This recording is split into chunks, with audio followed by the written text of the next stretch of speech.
Hi, today I'm going to show you how to turn this into this. I am going to show you how to make an easy journal with some things that you may already have and maybe a few extra embellishments, but overall it's going to be a very easy to make this journal. And I'm going to be doing this in a series because otherwise the video would just be a ginormous. So we're going to begin with a basic book and we're going to start right now. But before we get started, I always like to ask, if you do love videos like this, please make sure you subscribe and hit the notification button so that you'll be notified when more videos like this come out. Also, don't forget to leave a comment and let me know what you think of this tutorial. So let's go ahead and get started. So first you want to start with a book that's basically already put together. But I got this book at the dollar store and it is a hardbound book. And I really like the feel of it and I love some of the pictures that were inside, but on further inspection, I wasn't really crazy about the text at all. So I'll probably save some of those pictures and go ahead and gut the book. So I'm just taking a simple X-Acto knife, and you can use a box cutter as well, and you just want to be careful when you're cutting out the spine. Now when you're looking for a book, you want to make sure that you get a book where the book is not totally glued to the spine and there's just a little wiggle room in there, and then you'll be able to cut it out very swiftly and easily. Now don't do like me and just be very careful when you're actually cutting it out, because I did kind of cut through the spine by mistake, and so you don't want to do that. So do as I say and not as I do. So now I'm just going through and I'm just kind of cleaning things up a little bit, because when I start gluing and laying papers down, I want to make sure that everything lays nice and flat. So you always want to make sure everything is nice and cleaned up.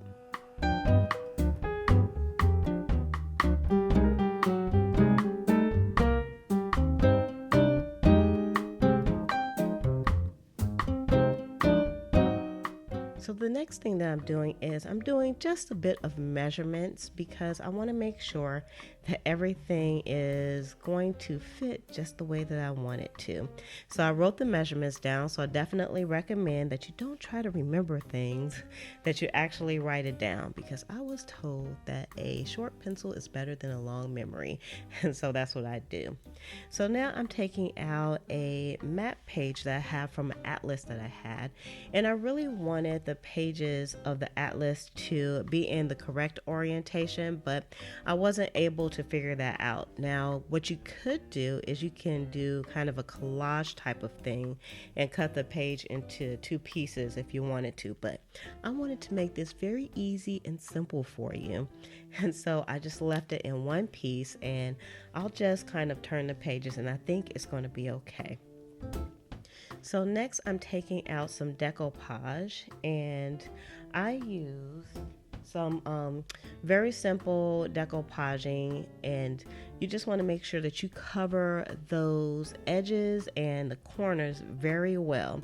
Now you want to get the rest of the book also, but always give extra attention to your corners and your edging, because if anything comes up, that's where it's going to come up at. It's going to come up on the edges and on the corner. So you always want to make sure that you give it lots of extra attention.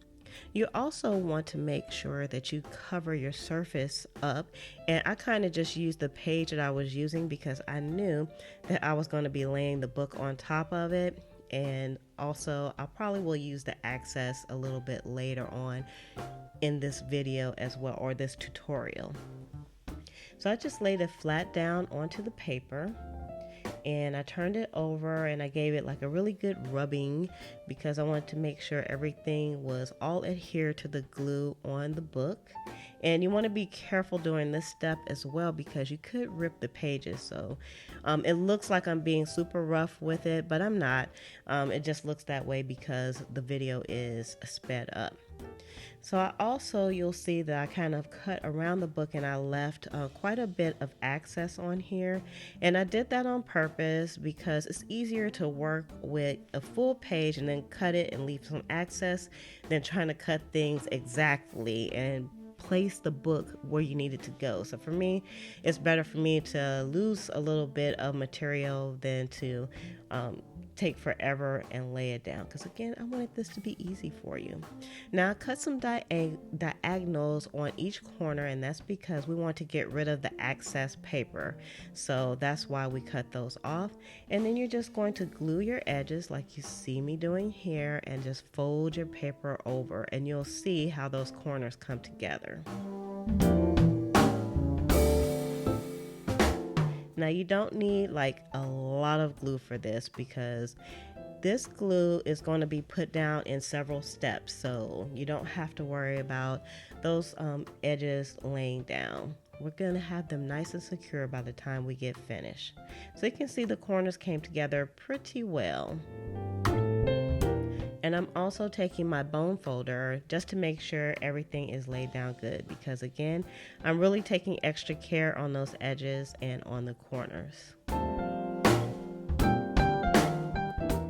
You'll also see that there's some excess glue, but as long as it's pretty flat, there won't be a problem, because we're still going to go an extra step in covering the inside of the book up. So I decided to use the inside pages from the book because I like the look of it and they're very map-esque. So I decided to use those for the inside.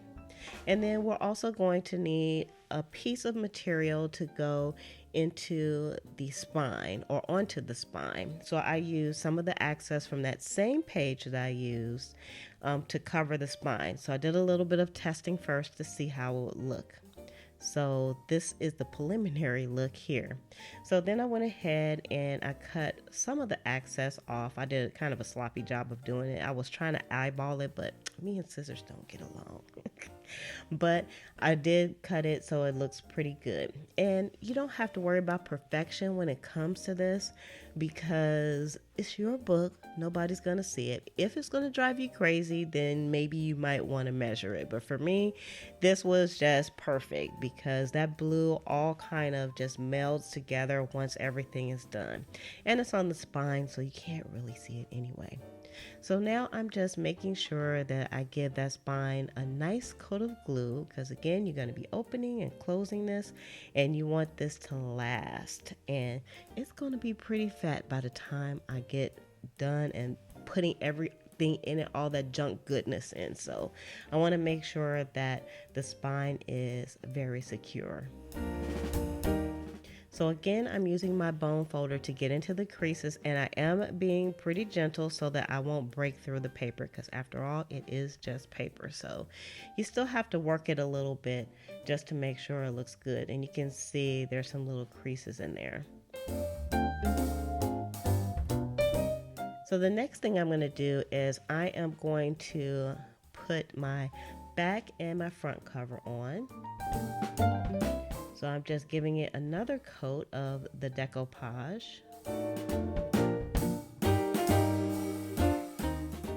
Now you could use Mod Podge, which is a decoupage and the most popular one, but there are others out there that are a bit less expensive, so you can use those also. But you can get a big jar like this for a relatively small amount of money if you use a coupon at one of the box stores. So just keep in mind, always use your coupons, ladies. Always use your coupons. And guys, if you're watching. Now I'm getting the excess off because again, I gave my corners a little extra love and I put some extra glue on them because I don't want those to flip up on me. And although I'm just doing this for myself, I still want it to be a pretty good sturdy journal. So I'm going through those edges and the corners, and I'm going to mop up the excess after I get done.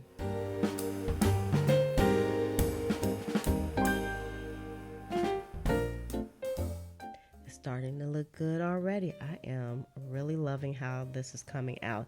And I have to say, I didn't really know what I was going to do until I got started. So it was quite a surprise to me, just as it is to you, as how beautiful it's coming out. So I'm going to do the front cover now, and I'm putting on a generous amount but not too much decoupage because we're still not done gluing. And I'm going to put down the front cover. Yay, it looks very nice. And again, I'm giving those corners the extra love that they deserve.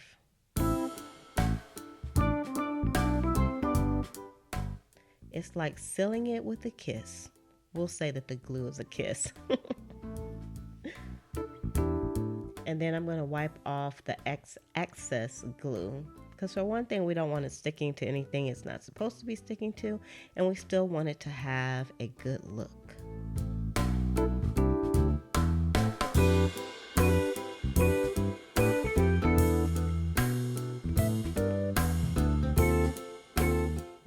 So now, finally, she is actually going to cover her surfaces because I'm using even more glue on this.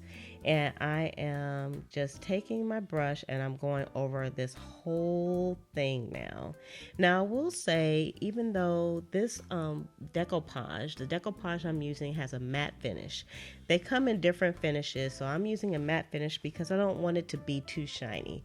Even though it's a matte finish, it will have some shine to it, and you will be able to see the brush strokes. With the brush that I'm using, you'll be able to see the brush strokes. So you'll notice that I'm taking the brush, I'm carrying it the same way across the page so that when it dries, if I look at the brush strokes, they're all going the same way. So I hope that makes sense.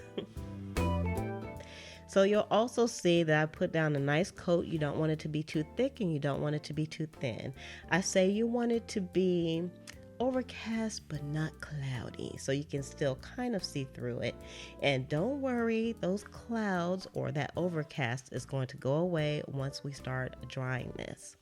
So I wanted to make sure I got the excess glue off of the wax paper that's underneath the cover first before I started drying this. Now you can let this air dry if you like, but I'm a little bit impatient, and plus I wanted to get this done for you all. So I took out my heat gun. Now you can use the heat gun with the decoupage. You don't want to be too close, and you'll see that I am vigorously moving that heat gun around because it is a very high heat and it will make your decoupage bubble, especially if you have a lot of decoupage in one spot. So your tip is to make sure your decoupage first has a nice coat but not too thick, and secondly, you don't want to hold your heat gun too close to it, and as long as you move it vigorously, it will be fine. Now when you touch it, it will still be a little bit sticky, but you'll be able to tell once it's dry. So once we get done with that, we'll just let this sit for a few moments and cool off as well, and then it'll really have that nice dryness to it. So now, even though the front is already beautiful, I love how that map is coming out, I still wanted to make sure that it is all sealed and sturdy because it's going to be used open and closed, and with me, I love just flipping through my books, so I wanted to make sure that it is also going to have a nice coat on the front as well.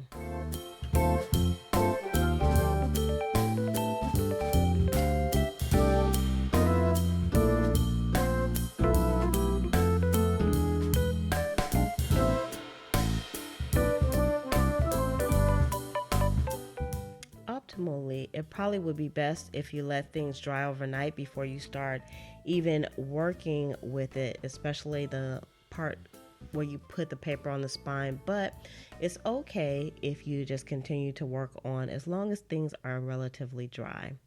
So now I'm doing the front, and again I'm going to attempt to do my brush strokes in one direction. So when I look at it, I know that I'm going to be able to see those brush strokes. And again, I'm giving some love on those edges and on the corners as well.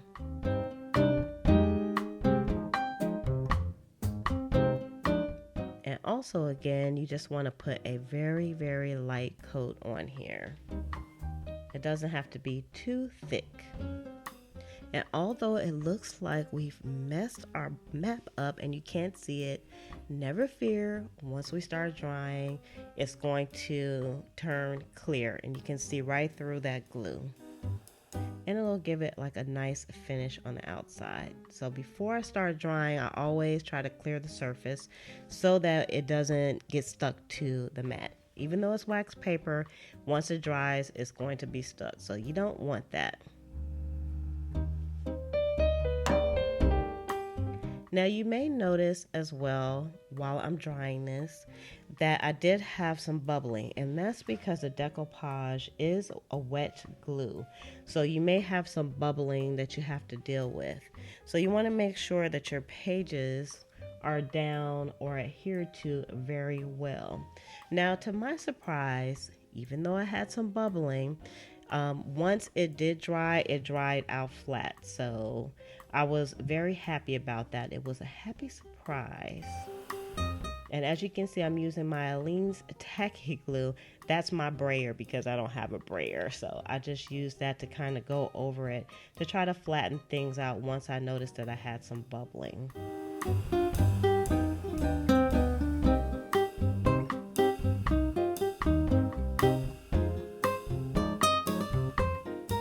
So next I'm just kind of checking things out and making sure that it's going to dry very nicely. So I just put that over to the side so it can dry so I can work on the next step. Now I took out my basket, and in my basket I have several types of paper mediums in there. So I had my art book that I have here. I'm just going to take a page out of that. I had a magazine. I had some different types of papers in there because these are the papers that I'm going to build my signature with. Now, if you don't know what a signature basically is just a grouping of pages. It doesn't matter how many pages you put in. You put as many as you want in. Now, I will say you have to be careful and resist the urge to put too many pages in, because when you fold it, it's going to double up your sheets. And once you start putting in your beautiful junk, it's going to make your junk journal really fat. So you don't need a gazillion pages to make this really beautiful, easy journal. I believe I used maybe about 10 to 15 pages. So if you double that, well, actually you want to times that by 4. That's how many pages you have to work with. So you can do the math on that one. So I did take out some plain paper. I took out some children's writing paper, some envelopes. I had some coffee dyed pages from a recipe book that I intended to use, a magazine, some sketchbook pages. I took out some cardstock. So there is just so many things that you can use. You can just let your imagination just run away. You can just put in regular newspaper if you wanted to. So all these things could easily go into your junk journal. Now with the envelope, since I'm folding it, I still wanted to be able to open it. So I just cut the lid of the envelope so that when I sew it down the middle, it'll work out. I also wanted the dictionary pages that I have here to be in the correct orientation. So what I did was I just kind of folded a lip on those and then put those together. And you'll see how everything comes together in a moment. I used a glassine bag, and then I have this graph paper. So you can see just anything you can think of, anything that you have around the house, you can use for your junk journal. So now I'm just beginning to put everything together. And your papers don't have to be all aligned. They don't have to be the same size. You can use different size papers. As a matter of fact, that's what kind of gives your junk journal character, to have different size papers.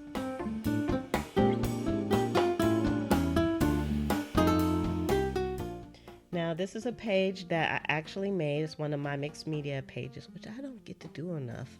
And I wanted that to be in the correct orientation too. So I just kind of folded it over a little bit and then put it onto the signature.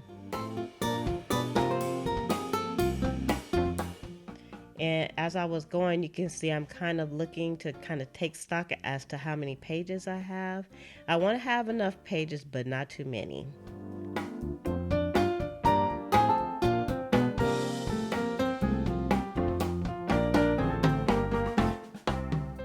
So I also took out some of the coffee dye paper that I sell in the shop as well, because I just don't think a journal is a journal without having some vintagey looking papers in it.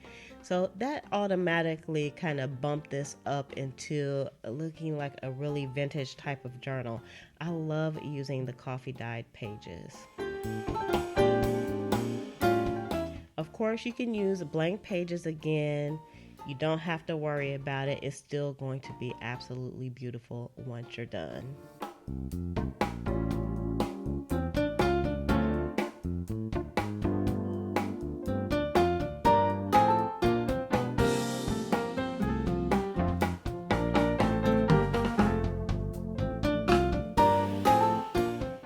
So I'm just clipping these together momentarily, and I'm going to pull out my handy dandy rotary mat because I want to do some cutting on it. I love these rotary mats.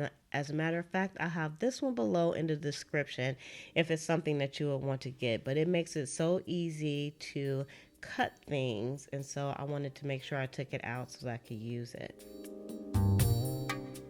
So I'm just doing some more measuring just because, you always want to measure twice and cut once if possible. So I did have the paper out that I annotated my measurements on, and so I'm using that to figure out where I need to cut things.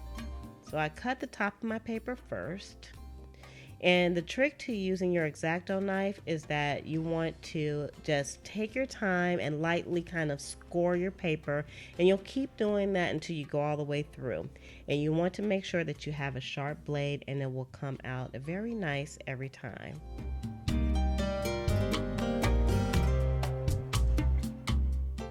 So now I'm taking out my cover, and I want to test this to see how it looks.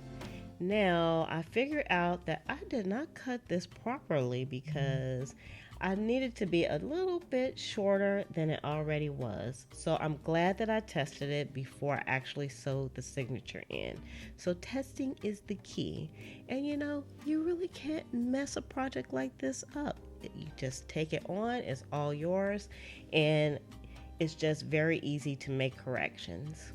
So I just cut a sliver of the paper off, and I thought that that would be good enough for the book. So as you can see, the signature sits in very nicely.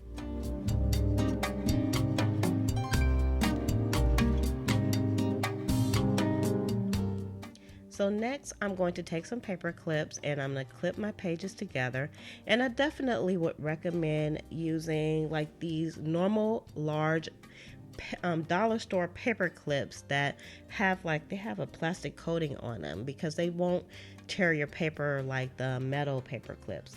Now I will say in advance that I turned the camera off, and when I turned it back on, I had already punched the holes in the signature, so I'm sorry about that, that I didn't get that footage. However, there are tons of videos out there to show you how to sew in a signature, but I used some graph paper to do my initial measurements, but you don't need graph paper. You can use just regular paper to do this. So I knew that my spine is about 1 inch, so I kind of measured that on my paper. So these lines are kind of irrelevant that I have on here. But what I'll do is I'll go back and I will put like 5 markings on here to where my holes will be. And you can see that over on the right hand side, you'll see where I have those. Now I already punched the holes, but you'll see that I just folded it down the middle. I put it in the center of the spine, and then I took my awl and then I punched the holes in here.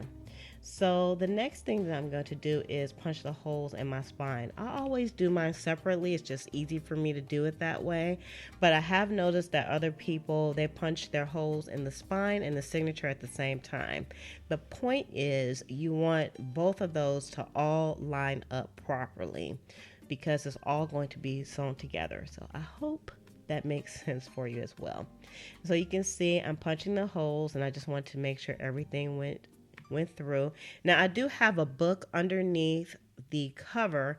I'm not actually punching this directly on the rotary mat, even though the rotary mat can take it, but it will bend your awl if you go all the way through on the rotary mat. And plus, if you're just doing it on a desk, you don't want your awl to go into your desk. So if you have a nice book, fat book, you can use that. So now I'm taking out some thread, and this is some wax thread that I'm using. And I use about three lengths of the book of thread. So that's how much thread that I'm going to use. You don't need a lot. It's not going to look like it's enough, but it is. I also wanted to say the key to doing your signature is you want to have an odd number of holes. So I'm using 5 holes in my signature. You can use 3, you can use 5, however many you want, but it needs to be an odd number to make this right. So I started in the inside and I left quite a bit of a tail there, and I'm still going to have plenty of thread to do this. Now I've seen people when they do this pretty effortlessly. For me, it's never effortlessly, and I usually like to try to get my spines as perfect as I can, because there's no such thing as perfect, but we try. And also, while you're doing the signature, don't worry if your threads are a little loose while you're working with it. Before you actually tie things off, you can tighten everything up. So that's exactly what I did.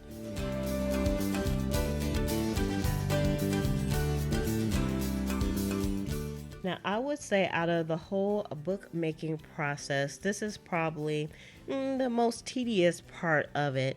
But again, you kind of can't get around it if you want to make a junk journal like this. And it is so nice once it's actually done. So this is probably the longest part. It probably took me maybe about 15 minutes to sew into the signature. So again, you can see the threads are kind of loose while I'm doing this, which is okay. Don't worry about it. We're going to tighten everything up in a moment. I'm also using a thimble. I've seen people use pliers to pull their thread through, and you could make your holes a little bit bigger and use a smaller needle, but I found that it just looks better if the hole is kind of small and your needle is not too big. So I like to do it that way.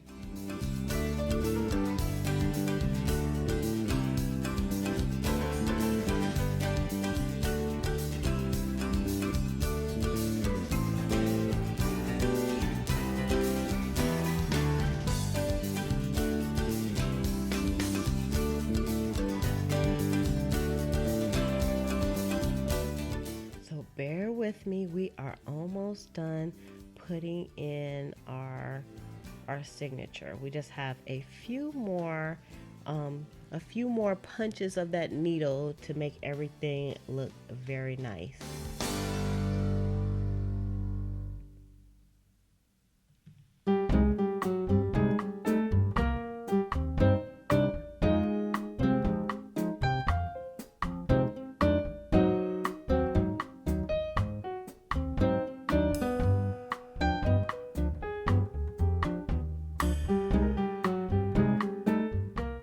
And I was going to cut this part out so you guys couldn't see me struggling so much. But I decided to leave it in. So don't worry if you're struggling a little bit with yours. It is a-okay.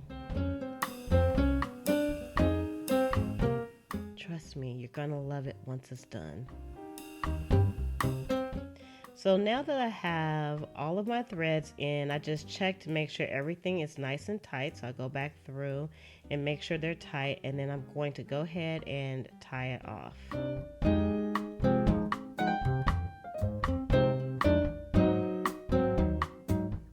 And then I just leave the excess on as well.